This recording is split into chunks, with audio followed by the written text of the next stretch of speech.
Welcome back to the series where I wear weird clothes and read a book that's meant for 8-year-olds because I'm depressed.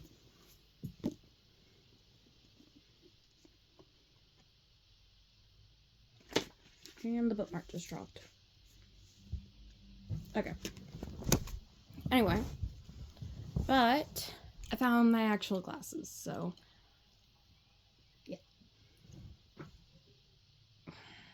They keep getting up there and dropping things from on top of my dresser.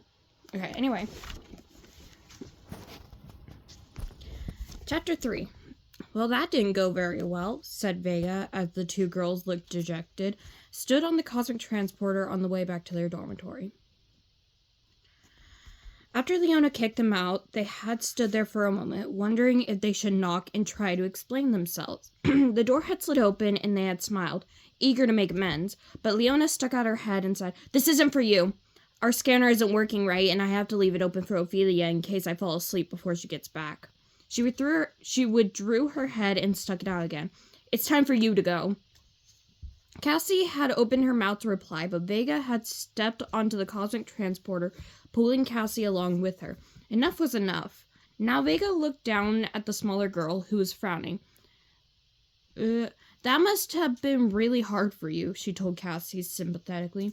"You two were starting to become such good friends." Cassie shrugged as if it didn't matter, but Vega was pretty sure she was still smarting. The girl's soft burgundy eyes flashed behind her large star-shaped glasses. "Well, at least now we know that Scarlet is still on campus," she said.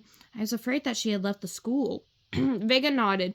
"We need to find her and see how she's doing.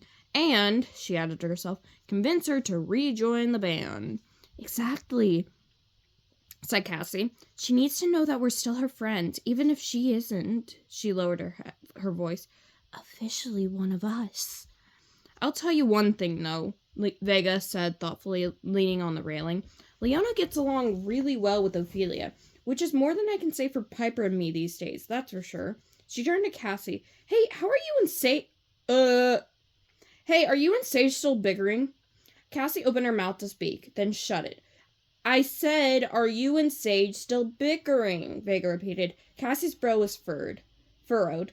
"I heard you the first time," she said, "and it's just started me thinking." She looked down at her silver slippers, deep in thought, then lifted her head. "No," she said. "We've actually been getting along great ever since..." "Ever since what?" Vega asked. Cassie was nodding to herself. "That's so weird. I just realized the oddest thing. Sage and I have been getting along great ever since I got rid of that vase of flowers." Vega made a face. "You mean those gorgeous coral flowers we all got? You got rid of them? Why would you do that? They're so pretty and they smell so good." Cassie tilted her head to the side. "They were pretty," she said, "and they did smell great." She paused for a moment to collect her thoughts. "And I just can't really explain it, but I had this weird feeling about them. So one day, I just threw them away. Sage was really mad at me at first and tried to get them back, but they had already vanished." Vega nodded. "Once you put your refuse in..." Refuse? Okay. "Once you put your refuse into a garbage can on Starland, it disappeared forever. But she got over it amazingly quickly, and we had a good laugh about it. And we've gotten along ever since. How funny that I just put that together." Vega barked out a laugh. "Oh, Cassie," she said, "not to be rude or anything, but you have to admit that sometimes your hunches are totally wrong."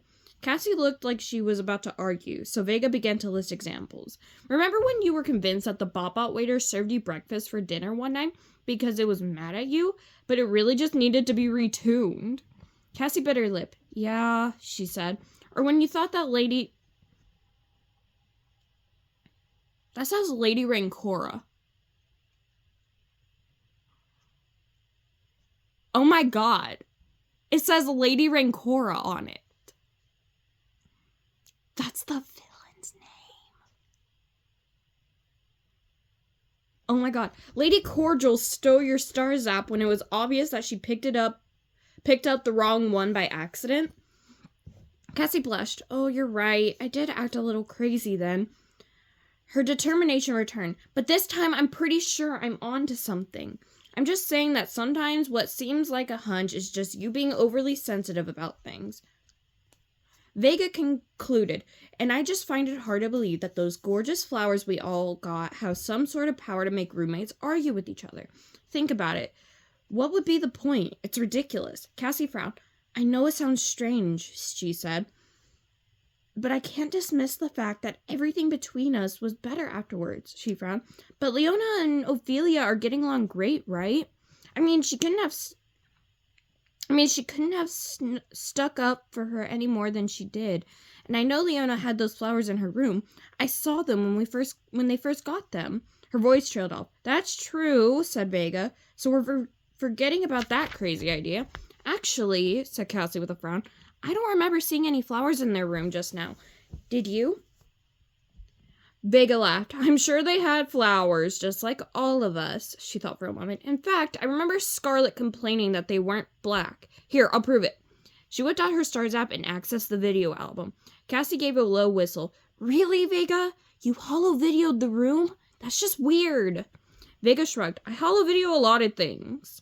She turned it on and Cassie leaned over her shoulder to watch. She saw the strange room, half messy, half empty, come into view as the holo camera scanned its contents, or lack thereof. Sure enough, the flowers were nowhere to be seen.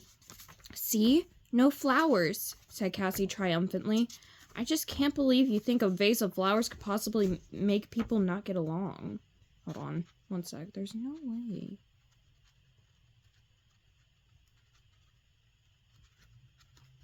Damn long chapter. Hold on. Okay, look at this. This is the entirety of chapter 3. All of this. Okay, anyway. I just can't believe that you think a vase of flowers could possibly make people not get along. It seems like a really big leap to take, said Vega. Cassie stamped her foot. I don't know why you can't see it. Sage and I and Leona and Ophelia are getting along, and no one else is. It's so clear. Cassie certainly has a temper, thought Vega, as they stepped off the cosmic transporter, pushing open the door to the frame. Pushed open the door to the dorm and stepped outside. It was funny. The girl had been super shy at first, but when Cassie got to know someone, her true self certainly started to come out. They were greeted by the always soothing sound of the Bloom Bugs' evening chorus. Cassie seemed to relax, for which Vega was grateful. Then came the sounds of students returning home for the evening. They chatted and laughed, their voices low and their bellies no doubt pleasantly full. The two girls paused for a moment between the dorm buildings, not quite ready to go inside the Little Dipper dormitory. Vega squinted. I think I see your roommate, she said. Hey, what's that in the air following her? Cassie looked into the distance and grinned. That's a Bot guide, she said. Moj 4 to be precise. He has been following Sage everywhere ever since she got back from her mission. Vega scoffed. I thought we weren't allowed to have pets on campus. That's grounds for automatic dismissal. Cassie's blaster face grew even more pale, which seemed impossible to Vega. It is? She said worryingly. I was just joking, said Vega. It is forbidden, of course, but the student handbook does not specifically mention automatic dismissal. Cassie looked relieved. Vega shook her head. But Bot-Bots are like neutral, no emotions, you know? They certainly don't play favorites. They're supposed to help us all equally. Okay, I need to go do something. One sec. Okay, anyways. Cassie shrugged. Well, nobody told that to Mojo. Mojo? Said Vega. She gave Cassie a puzzled look. That's why he likes to be called, Cassie explained. Likes to be called, Vega shook her head. This was highly irregular. I don't get it, she said. Well, maybe it's because we're the Star Darlings, Cassie said with a shrug. We're special. But that didn't make sense to Vega. If Moj 4 was a special Star Darlings bot, wouldn't he be following them all around? This was highly irregular, and Vega didn't like it one bit. She shook her head as if to clear it and tipped it back to look at the stars, which had just started to stud the darkening sky. Staring into the heavens always calmed her, and she brightened with an idea. Let's make a bet, she said to Cassie. Cassie chuckled. You and your games, she said, but her voice was kind. Perhaps the stars had settled her as well.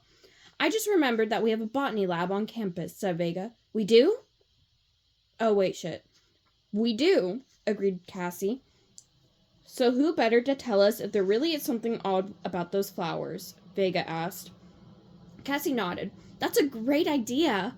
Vega had a plan. We can bring them in and leave them for observation, she suggested. We won't say a word about them. Just see what they can tell us. But here's the bet. If I'm right and they are simply ordinary flowers, you have to do a puzzle with me every star day for a double star week. Cassie sighed, but she was smiling. Fine, she said, but if I'm right and there's something wrong with the flowers, you have to help me with my astral accounting test. I'm not just absorbing the lessons the way I want to. Vega would have helped Cassie with her astral accounting anyways. She adored numbers. But she simply said, it's a deal.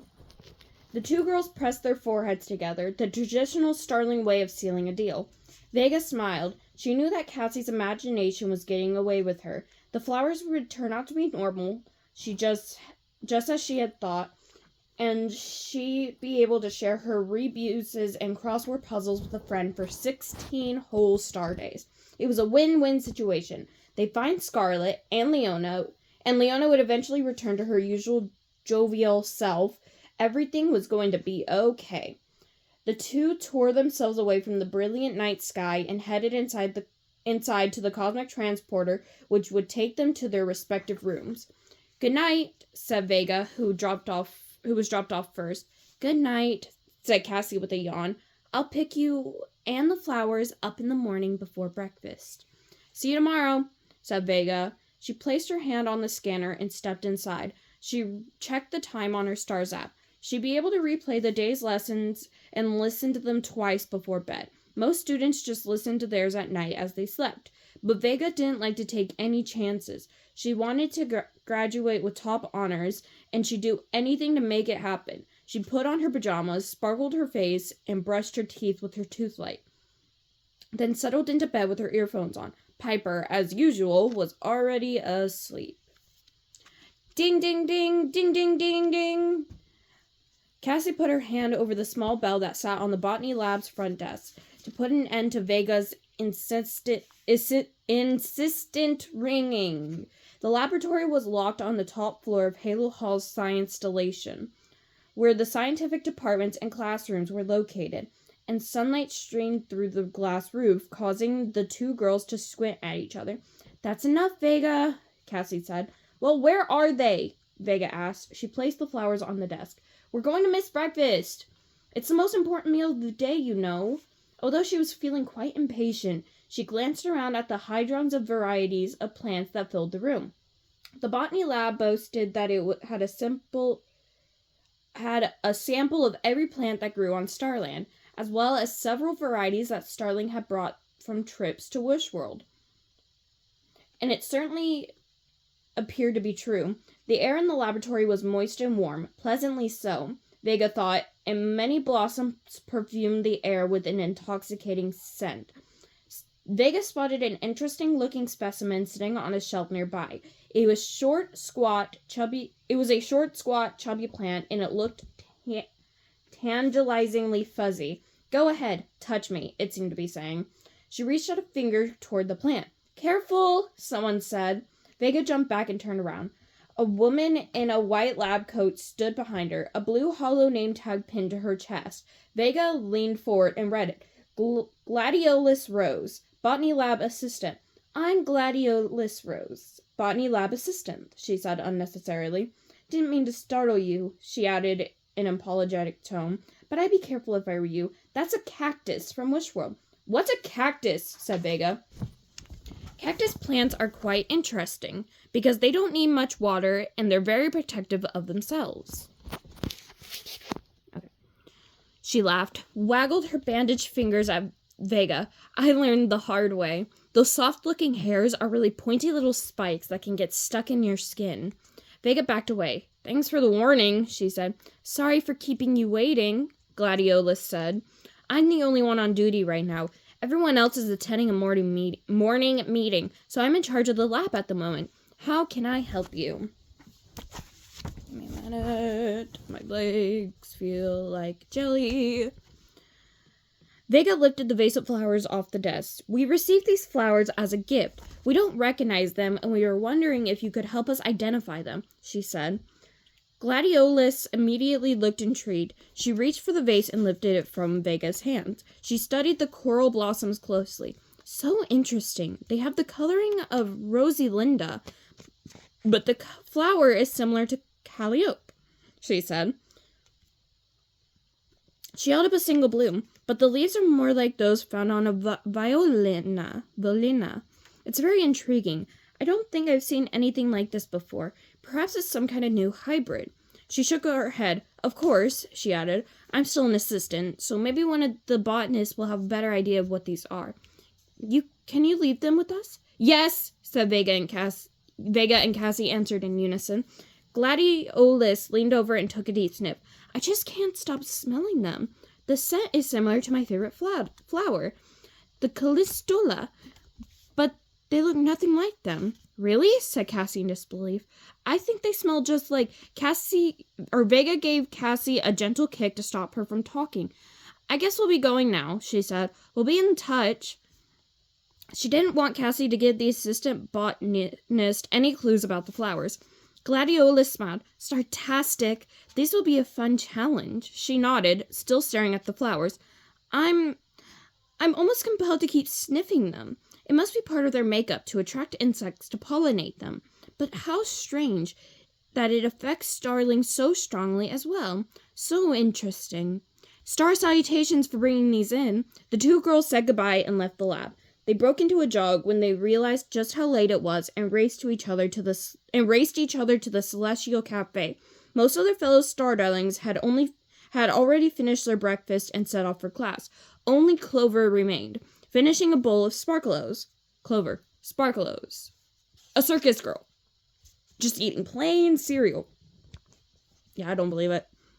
The two girls placed a quick order with their hovering Bot-Bot waiter and soon received their Astro Muffins and Glorange juice in to-go cups. They thanked the waiter. I wish you girls had time for a real meal, the Bot-Bot waiter said sadly, and they assured him that they would make time for a proper breakfast the following morning. They munched their muffins on their way to class.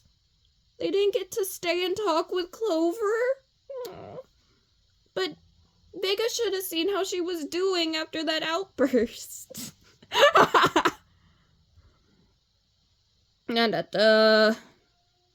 So what class do you have now? Vega asked before taking a long swig of juice. Wish fulfillment, said Cassie with a smile. Professor Eugenia Bright was a captivating teacher and routinely won top honors as Starling Academy's favorite professor. Lucky, said Vega. I have wish identification. With Professor Lucretia Delphinus? Asked Cassie. Then you have my sympathies. That's weird. Vega is a second year. Why would she be taking a first year class? Maybe it's a 2-year class. I don't know.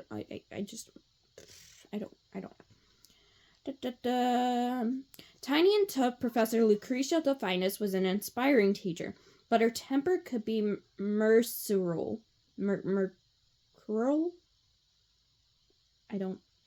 Could be legendary. I don't care. When she was in a happy mood, her class was a dream, and Vega didn't want it to end. But if she was feeling cranky, everyone needed to watch out.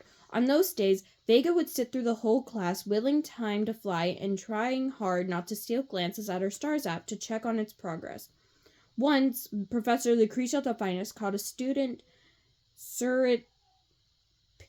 surreptitiously checking her STARS app, and she grabbed it from the girl and read the offending holotext out loud.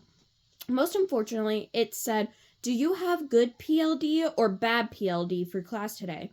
The girl tried to explain that PLD stood for positive light definition, but PLD herself would have none of it. There had been a detention as a result for everyone. Okay. I can't wait to find out what's going on with the flowers, said Cassie excitedly, changing the subject. The weight is going to kill me. Me too, said Vega teasingly. I can't wait to discover that they're just ordinary flowers and that you'll be playing games with me all double Star Week. Cassie shook her head. Didn't you hear what she said? She said she's never seen anything like them before. Only because she's still an assistant, said Vega. As soon as one of the real botanists takes a look, they'll just identify them in no time. Hold on, I need to change my outfit. It's getting too hot for this, and my legs are, getting beat up by cats right now, so... Okay, if you hear something humming in the background, it's my fan. Okay,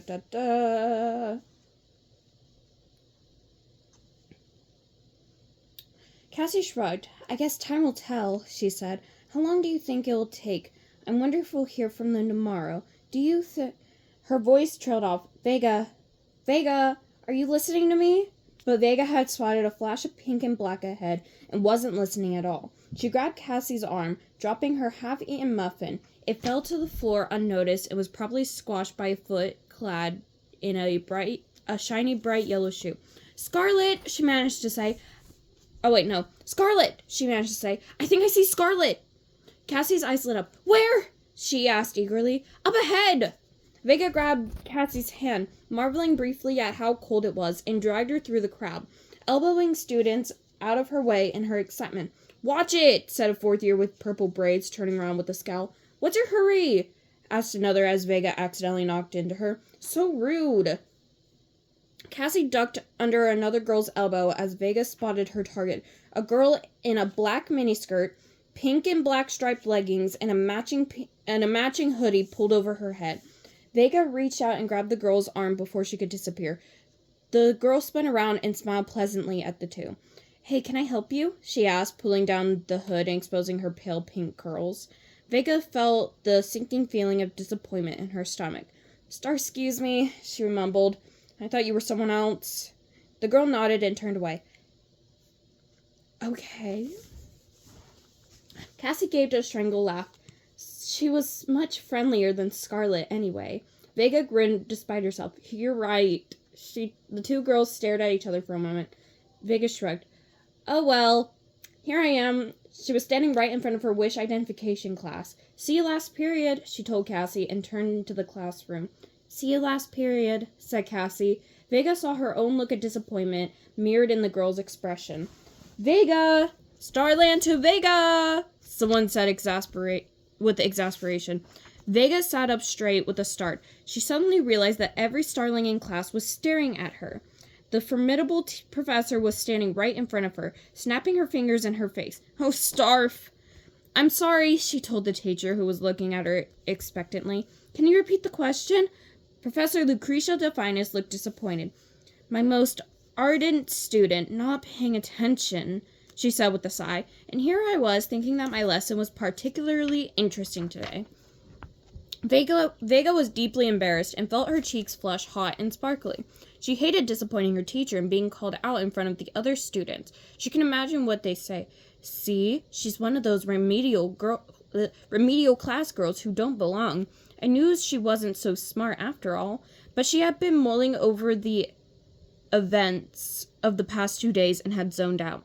I asked, are you paying attention? Professor Lucretia Delphinus said with a smirk. I guess I know what my answer is. Half the class tittered, relieved that they weren't the ones caught in the starlight.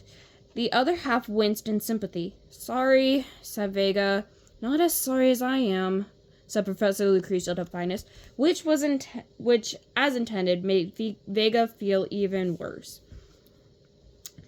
Vega was relieved to head to remedial class at the end of the day. She always felt much more relaxed when she was surrounded by her fellow star darlings. She settled herself in her chair, set her stars app just so in the corner of her desk, and switched it on to begin recording, so she wouldn't miss a word the teacher had to say when she arrived.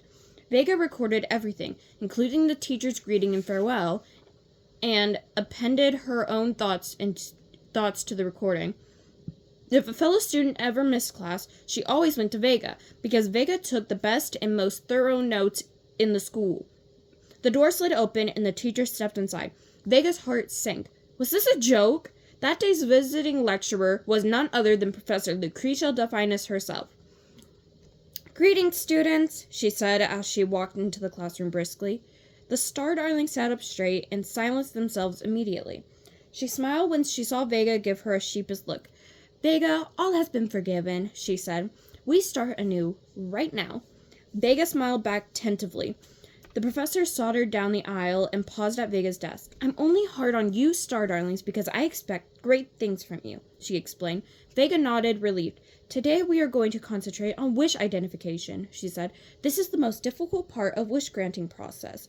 She looked around the room. "Why is that?" she asked. Vega's hand shot up. She was eager to impress. "Yes, Vega? Because if we don't receive a firm indication of when a wish is identified, the way we do when the wisher is first identified, it can be different for everyone. Starlings have to rely on their gut feeling because they have no indication that they are on the right track at all." The professor nodded. Then someone caught her eye. "Ah, a new student," the teacher said. "What is your name?" "Ophelia," the starling answered. Her cheeks flushed and sparkled. "We'll start off with an easy question for you, Ophelia. How do you know when you have identified the correct wisher?" Ophelia looked panicked. Sham-faced, she stared at her desk. I can't remember." "Tisk, tisk, tisk," said the tiny teacher. "This is the difference between a successful mission and coming back from Wish World with an empty wish pendant." With a strangled sound, Leona stood up and ran out of the room. "Ooh." Professor Lucretia Defiance looked surprised. "Was it something I said?" she asked. She shrugged. "Vega, can you help Ophelia out?" Vega could and did. She sat back in her seat, happy to have redeemed herself. After class, she got an approving nod from the professor, and she left the room with a bounce in her step. Cassie caught up with her, her cheeks pink from exertion. After surreptitiously glancing around to make sure that Ophelia was not in earshot, she spoke. "Excuse me," asked Vega. "Excuse me?" asked Vega. She bent down closer to Cassie to hear better. "Did you see that?" Cassie asked in a hushed voice. "It's so obvious that Ophelia shouldn't be here. I wish we could find Scarlet and tell her that." Vega shook her head. "Just because she's slow to catch on doesn't necessarily mean she's not a Star Darling." Oh, shit. Wait. But it would be... Oh, wait. "Doesn't necessarily mean she's not Star Darling's material," she said. "But it would be great to find Scarlet and see if she knows why she was kicked out. I'm sure there's a perfectly rational explanation." "If you say so," said Cassie. But to Vega, she did not look convinced one bit. It was pretty clear that Cassie was not a morning person. Vega, on the other hand, was. She almost burst into laughter when she knocked softly on Cassie's door, so as not to disturb the still sleeping sage. Bright and early the next morning, and the girl emerged from her room. Vega looked as crisp and neat as usual, wearing a blue tunic and footless tights, her usual serenely sophisticated style. Cassie, who tended to prefer dainty comfort in her outfits, walked out of the classroom. Hold on. Okay, completely misspoke. Walked out of the room with a scowl on her face, her pigtail buns askew, her dress tucked into her leggings, and 2 different silvery shoes on her feet. Vega untucked the girl's dress for her and pointed to her feet. Cassie glanced down, groaned, and returned to the room to find a matching pair of shoes. But Cassie's grumpy expression began to relax as soon as they stepped outside into the early morning starshine. They were headed to the botany lab to check on the flowers. "Don't you think it's weird that we haven't heard from them yet?" Cassie asked as they boarded the cosmic transporter.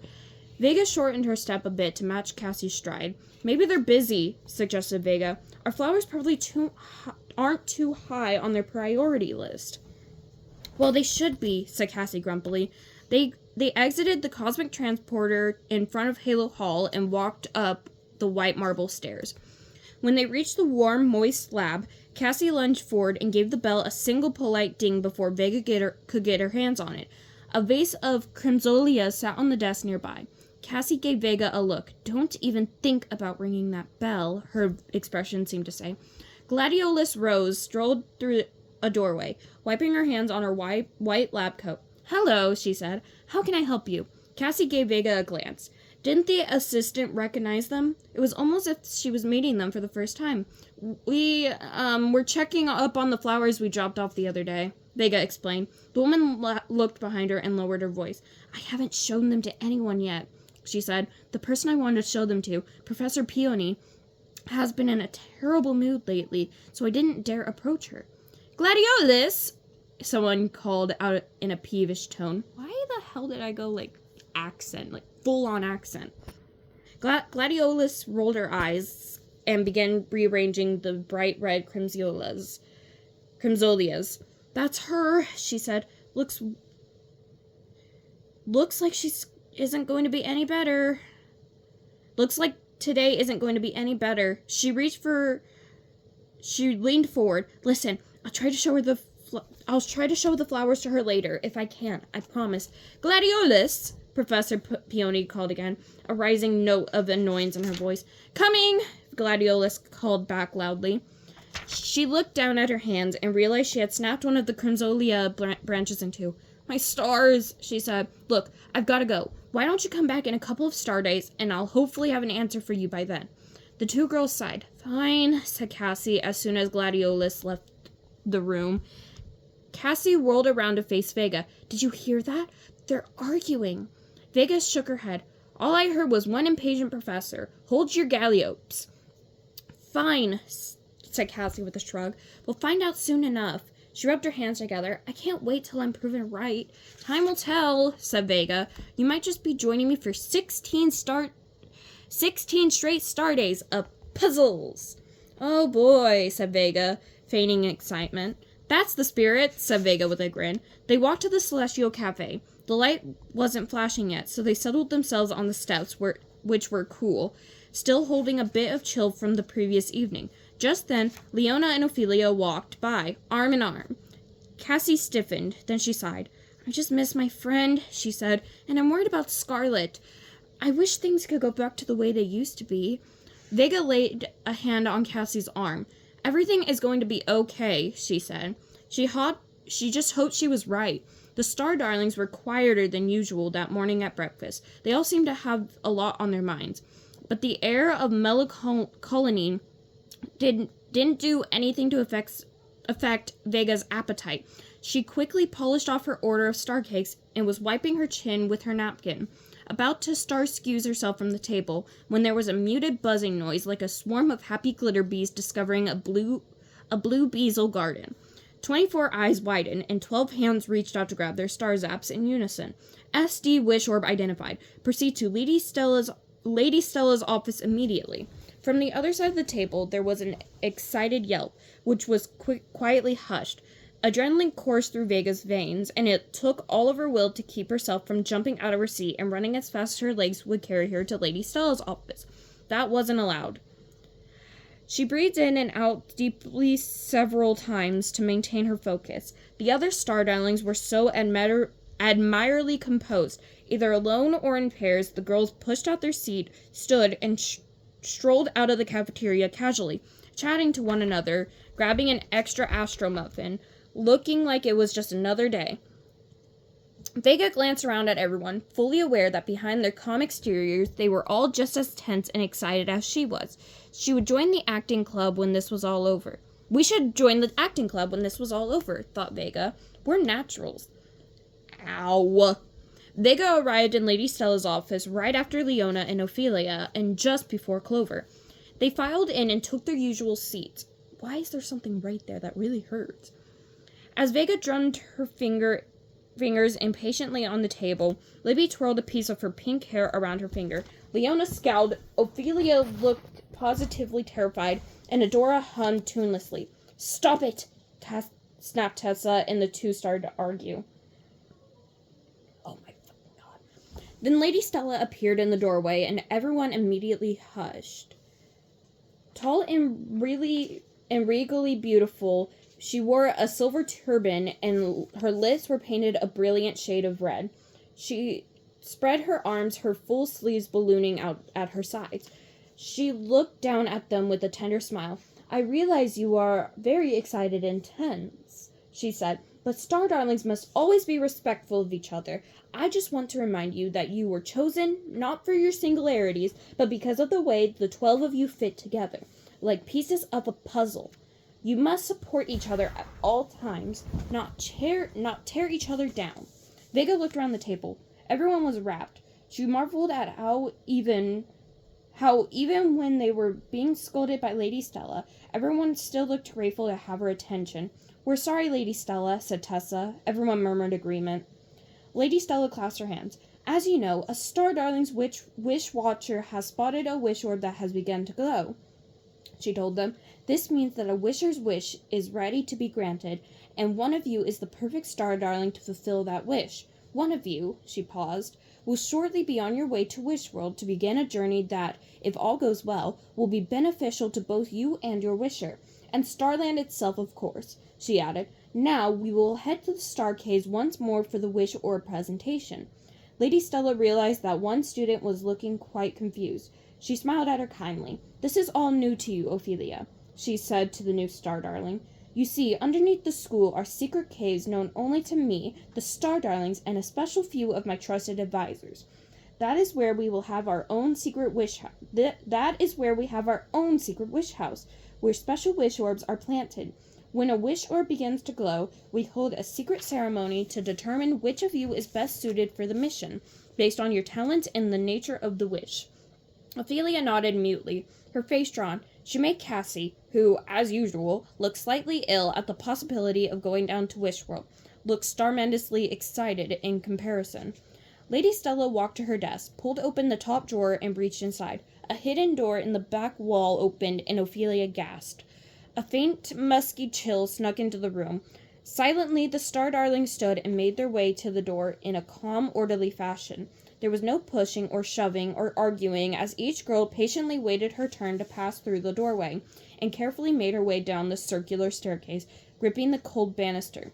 Vega heard someone say, "After you, of course," and someone else say, "No, you first." She grinned, knowing that the girls were going out of their way to show Lady Stella just how civilized and supportive they could be.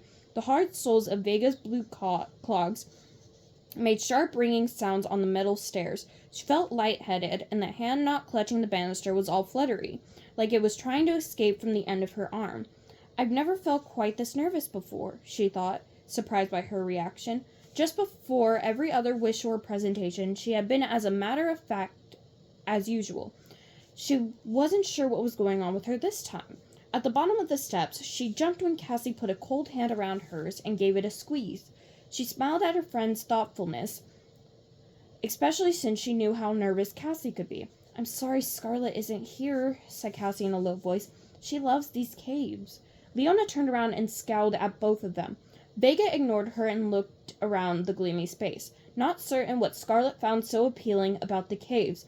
They were dank and drippy, and they smelled old and musty. Strange creatures inhabited the dark corners, and you never knew when one might dart out and run across your foot.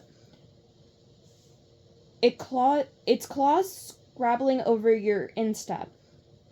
She shivered at the thought, then had a sudden realization. That was exactly why the dark and mysterious Scarlet liked the caves, actually. They walked through the gloom single file as Lady Stella led them down several twisty hallways, then came to a stop in front of a nondescript door. Vega blinked. She was fairly certain they had come an entirely different way the time before. The headmistress pushed open the door and grinned as glorious sunshine poured into the dark hallway. Ophelia gasped, and just like that, the flutter focuses that had been dancing around in Vega's stomach vanished. That was exactly what was supposed to happen. She could feel it. She was suddenly, strangely, gloriously calm. She had this. She just knew it. Chapter 4. Okay. Really long chapter, but we got through it. I'll see you guys next time.